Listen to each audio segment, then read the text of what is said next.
ማለት ነው።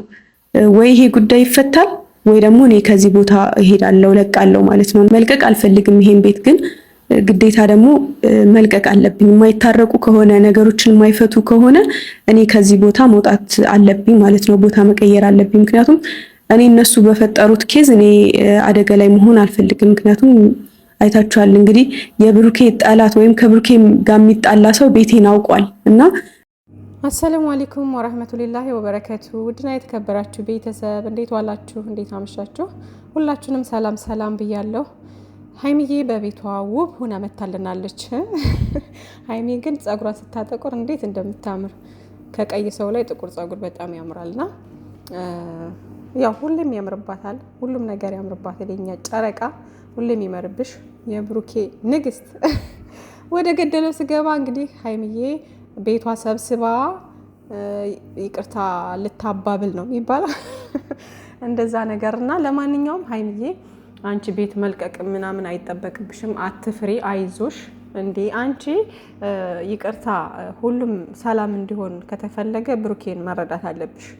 ብሩኬን ከተረዳሽው ምንም የሚመጣ ነገር የለም፣ ካንቺ ላይ ምንም የሚደርስብሽ ነገር የለም። ምክንያቱም እሱ ሁሌም ከጎንሽ አለ። ሁላቸውም በዙሪያሽ ያሉት በሙሉ ከጎንሽ ናቸው፣ ፍፄ ምናምን ሁላቸውም። መጀመሪያ ግን የእናንተ ሰላም ይቀድማል። ሀይሚዬና ብሩኬ የእናንተ ሰላም መጀመሪያ ይቀድማል። እናንተ ከተግባባችሁ ሲጀመርም ማንም ሰው በእናንተ መሀል መግባት አይችልም ነበረ። አሁን በእናንተ መሀል ሰው ገብቶ እንደዚህ እስከሚሆን ድረስ የደረሰው እናንተ ክፍተት ስለፈጠራችሁ ነው። እናንተ ክፍተት ፈጥራችሁ መንገዱን ክፍት ስላደረጋችሁ ነው። እናንተ ክፍተት በፈጠራችሁ ቁጥር ደግሞ ሶስተኛ ወገን ይገባል ማለት ነው። አጋጣሚውን ተጠቅሞ ከዛ ምን ያደርጋል? መበጥበጥ ይጀምራል፣ እናንተን ለመለያየት ማለት ነው። እና እናንተ መጀመሪያ አንድ ስትሆኑ ማንም ሰው አይደፍራችሁም። ስለዚህ ሀይሚዬ ብሩኬን ተረድተሽው ከብሩኬ ጋር ከተግባባሽ ያ ልጅ ድርሽ አይልም። ሲጀመር አጠገብሽም ምንም ነገር ሊያደርግ አይችልም። ስለዚህ መረዳት ያለብሽ ቅድሚያ ብሩኬን ነው ማለት ነው። እና አሁን ላይ ብሩኬ በጣም እያናደደው ያለው የአንቺ እሱን አለመረዳት ነው። በቃ አንቺ ችግር ውስጥ ይገባል ምናምን እያልሽ ነው አይደለ? እንደዛ እንትን የምትይው ግን እሱ ደግሞ እዛ ጋር ወንድነቱን እየተፈታተነው ስለሆነ የሆነ ሰው ከጎኑ ሊሆን ይገባል። አንቺ ከተረዳሽው አሁን ያ ልጅ በዛ ልክ አይሳፈጠውም እሱን። ግን አንቺ ከብሩኬ ጋር ክፍተት በፈጠርሽ ቁጥር እሱ እየገባ አጋጣሚውን እየተጠቀመ ይሄዳል ማለት ነው። ስለዚህ ማናችሁም በህይወታችሁ ስትኖሩ እንደዚህ አይነት ነገር ሊፈጠር ይችላል፣ በባልና ሚስት በፍቅረኛ ምናምን መሀል ማለት ነው። እና እኔ እንደሚመስለኝ ሰው እንዳረዳዱ ነው። እኔ በተረዳሁት ልክ ነው የምነግራችሁና ያው እንደዚህ አይነት ነገር እየተማማርንበት ምናምን ብንሄድ ለኛም ለቀጣይ ህይወታችን የሚጠቅም ነገር ነው በነገራችን ላይ። ምክንያቱም ያጋጥማል እንደዚህ አይነት ነገሮች ማለት ነውና ክፍተት መፍጠር የለባችሁም። መጀመሪያ ሁሉን ነገር መጨረስ ያለባችሁ፣ ሁሉን ነገር ማውራት ያለባችሁ ከባሎቻችሁ ጋር፣ ከፍቅረኛችሁ ጋር፣ ከሚስታችሁ ከባላችሁ ጋር ነው። ስለዚህ ያ ነገር እርስ በርስ እንትን ካላችሁ ከተግባባችሁ ማንም ሰው በራችሁን አያንኳኳም፣ ማንም ማለት ነው አይዳፈርም። አንድ ስትሆኑ ግን ጸብ ከተፈጠረ በመሀል ክፍተት ከተፈጠረ ሌላ ሰው ጥላት አጋጣሚውን እየተጠቀመ ይሄዳል ማለት ነው። እና ሀይሚዬ ከብሩኬ ጋር ተግባቢ፣ መጀመሪያ ተግባቡ። እናንተ ሰላም አውርዱ መጀመሪያ። ተው የፈለገውን ይሁን፣ እኔ ስለ ልጁ አይመለከተኝም። እኔ ሲጀመር ልጁንም በቃ ለአንድ ቀን ለችግር የደረሰልኝ በጣም እኮ ነው ወንድነቴን የተፈታተነው አይደል እኮ በቃ ተው፣ መተው አታውቅም እንዴ? ትቼው እስከዛ አናትሽ ላይ እስኪወጣ ነው እንዴ? ተው የፈለገውን ያድርግ እንዴ? እየመጣ እኮ ውጣ የሚለኝ እኮ እሱ ነው ከዚህ ቤት አይደል? እንዴት ነው ዝም የምለው? አሁን እኛ ቦታ ስለሰጠነው እኮ ነው ይሄ ቦታ። ኧረ ዝም በል አንተ እንዳታወራኝ በቃ። አያችሁ አይደለ? ስለዚህ በብሩኬ መፍረድ አይቻልም። በነገራችን ላይ እስኪ እንደው ለእውነት ስትፈርዱ ማለት ነው፣ ለእውነት ስትፈርዱ ማን ነው ከፍቅረኛው ከሚወዳት ልጅ ጋር ቤት ሂዶ ዝም ብሎ እንግዳ ሰው ከፍቅረኛው ቤት እየሄደ ያኛውን አንተ አያገባህም አንተ አትሆናትም እያለ ቤት ድረስ ደፍሮ ገብቶ ዝም የሚለው እንዳለ የምሬ ነው፣ ዝም የሚለው እንዳለ ማንም የለም።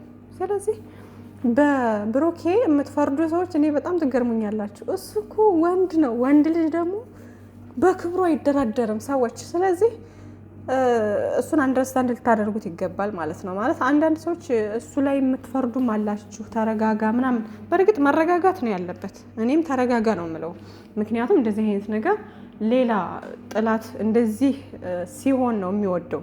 ገባችሁ? እሱን ችግር ውስጥ ለማስገባት ነው ይሄ ልጅ እየተሳፈጠ ያለው፣ በጣም እየተናናቀው ያለው እሱን ችግር ውስጥ ለማስገባት ነው። ስለዚህ እሱ በእንትን መሆን አለበት፣ እሱ መረጋጋት አለበት ማለት ነው። ግን የሰው ልጅ ስንሆን ደግሞ የራሳችን የሆነ የግላችን ስሜት አለን። ወንድ ልጅ፣ ሴት ልጅ፣ የራሳችን ሁላችንም ሰው ስንባል የራሳችን ስሜት አለን እና ስሜቱን መቆጣጠር ቢችል ደስ ይለኛል ብሩኬ ማለት ነው፣ ወደ ሌላ ችግር ውስጥ ላለመግባት። ግን ደግሞ መፍረድ አይቻልም፣ ምክንያቱም ወንድ ነው፣ ወንድነቱን ተፈታትኖታል። ይሄ ልጅ እኮ ኦልሬዲ ቤቱ ቀጥ ብሎ ገባ። እንዴት ነው ከሚወደት ፍቅረኛ ቤት ገብቶ ውጣ እስከ ማለት ደረጃ የደረሰ ልጅ ዝም ሊለው የሚችለው? ስለዚህ በብሩኬም አትፍረዱ ማለት ነው። እና ብሩኬም እያደረገ ያለው ልክ ነው፣ ግን ደግሞ መረጋጋት አለበት። በቃ መረጋጋት አለበት፣ ነገሮችን በብስለት መጨረስ አለበት። ምክንያቱም እሱ እንደዚህ የሚያደርገው አውቆ እሱን ችግር ውስጥ ለማስገባት ሊሆን ስለሚችል ማለት ነው። ምንድን ነው ያዝከው? ሻንጣ ነው። የምን ሻንጣ? አታስቢ፣ እኔ ሶፋ ላይ ተኛ ያየሽኝ አይደል? ሻንጣው ለዚህ ካደረገ አንቺን ይገልሻል። ነገር ከነጉዳ ሻንጣህን ይዘህ ሂድ። የትም አልሄድም። ሻንጣህን ይዘህ ሂድ። የትም አልሄድም። ወደ እንዴት እንዳደረገ ከዚህ በላይ ደግሞ አንተ ምንም አታመጣም። እሺ አምነሽው ከእሱ ጋር ትይም ካው ሄዲ እኔ እንደዚህ ካለ አታምጣው ስለው አምጥቶ ቆለለዋል። ያገሬ ሰው ማለት ነው። ጭራሽ ቤት ሻንጣ ይዞ መጣ ለመኖር ማለት ነው። አስባችሁታ እንግዲህ የሆነ ሰውዬ፣ ምንም የማታውቀው ሰውዬ ገና ለገና በቃ ለእሷ ተቆርቁሮ ትናንት የመጣ ሰውዬ ምንም አታውቀውም ሀይሚዬ። ስለዚህ ሻንጣውን ይዞ መጥቶ ሊኖር ነው ከሷ ቤት። ታውቃላችሁ፣ ከብሩኬ ሊጠብቃት እንዴ! የምሬ ነው። ግን በዚህ ልክ የሚሳፈጥ ሰው አለ እናንተ? የምሬ ነው። በዚህ ልክ የሚሳፈጥ ሰው አለ? ወይኔ ጉዴ! ለማንኛውም ማለት ነው እንደዚህ ነው በቃ። አሁን ብሩኬን በጣም እየተናናቀው ነው። አሁን ይሄ ለብሩኬ በጣም ንቀት ነው። ገባችኋ? ስለዚህ ብሩኬ ደግሞ መናደዱ ልክ ነው እንዴ! ማንም ወንድ በዚህ ልክ ሊታገስ አይገባም፣ አይችልም። በዚህ ልክ ማለት ነው እንደዚህ እየተሳፈጠው ጭራሽ ሻንጣ ጠቅልሎ እየመጣ ምናምን እሱን ቆሞ የሚያይ ምናምን የለም። እንደውም ብሩኬ ትዕግስተኛ ነው ብዬ አስባለሁ። እና በጣም ልጁ እየተሳፈጠው ነው። የምሬን ነው። አንተ ከኔ ጋር እንዳትወራ በቃ። እሱን አስቀምጠው። እሺ ዞር ያ እሱን አስቀምጠው። ብሩኬ ቆይ እሺ ይውጣ። እሺ እሱን ይወጣልሽ። እሱ ኮቱን በጸባይ ነው ሞቶ እንጂ አንተ ምንም አታመጣም። ከዛ አንተ ለምንድን ነው ልጁን ሌላ ነገር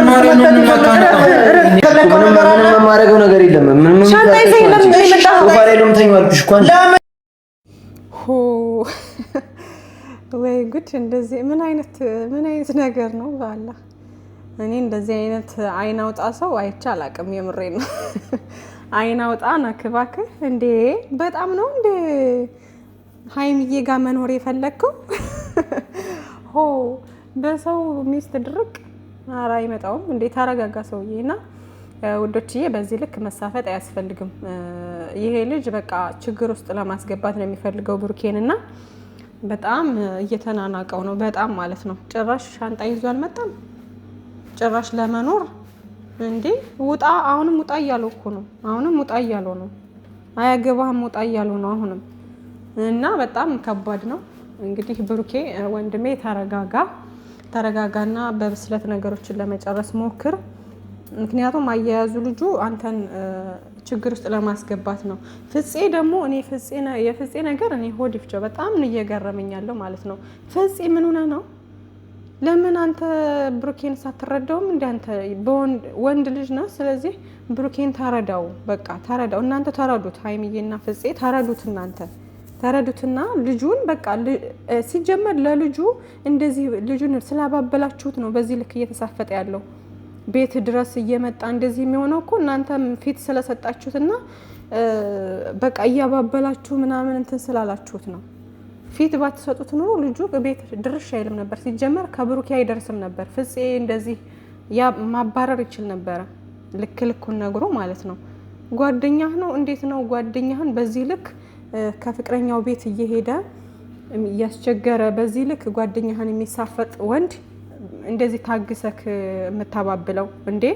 ምን ሆነክ ነው ዝም በቃ ምንም አትናገርም ዝም እሱ ላይ ነው ሁላችሁም እየጮሃችሁ ያላችሁት ብሩኬ ላይ ነው ስለዚህ እሱን ተረዱት ብሩኬ እንዳይናደድ ከፈለጋችሁ እንድረጋጋ ከፈለጋችሁ ብሩኬን መረዳት አለባችሁ ይሄ ልጅ እኮ አሁን ሁላችሁም አልተረዳችሁትም የወንድነቱንም ስሜት እየተረዳችሁት አይደለም ጭራሽ እሱ ወርዶ ይቅርታ ጠይቆ ምናምን እንዲሆን ነው የምትፈልጉት ማለት ይቅርታ ትልቅነት ነው በነገራችን ላይ ግን ደግሞ ልጁ በጣም እየተሳፈጠ ነው ማለት ነው በጣም እየተሳፈጠ ነው ስለዚህ ያን ነገር እንዳያደርግ ከብሩኬ ጋር በጣም መናናቅ እንዳያበዛ ማረግ ትችል ነበር ፍፄ ራሱ ማለት ነው ስለዚህ ምን ሆነክ ነው አንተ ራሱ እና እኔ ግራ ያጋባኸኝ ነው ያንተ ነገር ወዲፍጮ ለማንኛውም ሃይሚዬ ከብሩኬ ጋር ተግባቢ መጀመሪያ አሁን ደግሞ ያው ቤት እንዳትውጭ ብሎ ነው በቃ በጣም ተናዶ ምናምን እንዳትውጭ ምናምን ብሎ ይሄደው ማለት ነውና ብሩኬ እንግዲህ በጣም እየተናደደ ነው ወንድሜ ተረጋጋ ሃይሚዬም ደግሞ ምንም እንደ ቅድም እንዳልኩት ነው እሱ ጋር ነገሮችን ከጨረሽ ነገሮችን ማለት ከተግባባሽ ከሱ ጋር ብሩኬን ከተረዳሹ ልጁ አይሳፈጥም አንቺን ለመሳፈጥ አይሞክር መጀመሪያ እናንተ ተግባቡ እናንተ ከተግባባችሁ ልጁ በፍጹም አይሳፈጥም ስለዚህ የትም መሄድ የለብሽም ፍፄ ያለልሽ ምናምን እሱም ከጎንሽ ነው በነገራችን ላይ እንደዚህ የሚሆነው ለአንቺ በጣም ትልቅ ቦታ ስላለው ነው ማለት ነው ከልጆች ጋር እንደዚህ ከሰዎች ጋር እየተደባደበ አንቺ እንዳትውጪ እንደዚህ በይ ምናምን የሚልሽ ስለሚወድሽ ነው ማለት ነው የሚወድሽ ወንድ ነው እንደዚህ የሚሆነው ማለት ነው ስለዚህ ውዶችዬ እንግዲህ ሰላም